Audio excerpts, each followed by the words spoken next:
Said, hey, I'm Gale Pollock. I'm an Army nurse. Thought I'd check on you because you're over here at Bethesda. You know, what happened? He's a lieutenant.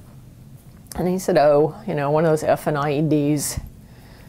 He said, you know, I'm blind. I said, oh. He didn't tell me another word about any of his other injuries. All he said was, I'm blind.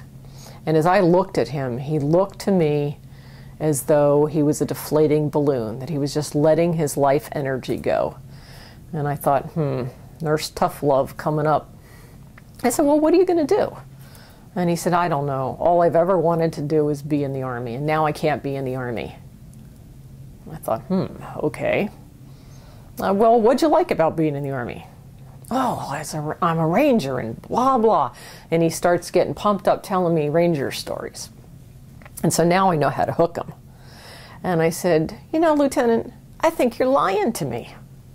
You know, and our integrity in the military makes the difference between someone being alive and dead. So that's just not something that we play around with. And so I knew I was going to piss him off. And he, you know, tensed under my arm. And I said, because you can't be a Ranger. Because Rangers aren't quitters. And if you're a Ranger, you better stop telling people, because you're an embarrassment to anyone who was, is, or will be a Ranger, because you're a quitter. And he rolls over and props himself up and screams at me, I told you I'm blind. And I scream right back, I told you you're a quitter. And he paused, and I said, you know, because I could just feel he was getting ready to launch out at me again. And I said, I got other blind service members in the Army, so what the hell's your problem? You're a quitter. And he went absolutely silent. And he said, ma'am, nobody told me I could stay in the Army. Well, now I knew I had his attention. I could let him go.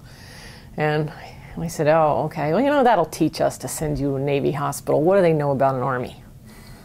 You know, has Scott Smiley been over here to talk to you yet? He got blinded, you know, about 8 or 12 months ago. He's working down at TRADOC. He's doing training. You want to be in the Army, be in the Army. If you want to be in the Army, your goal is to get well, to recover from whatever this is. You know, just stay focused, get well, stay in the Army. None of us are going to put you out of the Army if you want to stay in. Here's my card. If you have any questions, you call me. I left. His wife called me that night, Evelyn, and she said, ma'am, I don't know why you came or who you really are, but today's the first day that Ivan's been here. What did you say to Ivan? And I called her back and I said, well, you don't really need to know what I said to Ivan today. That was nurse stuff. You know, if he wants to tell you, he can. But I'm glad to know that Ivan's back.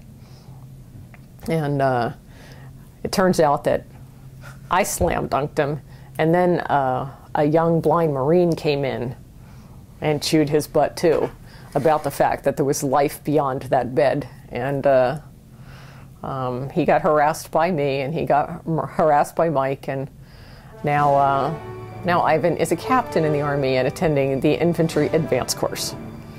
He has not skipped a beat. So now Ivan is just this incredible man. He's a triathlete now. He's been climbing mountains. He's been, you know, biking. I think he did 6 marathons last year. I got up to Boston to see him when he finished the Boston Marathon.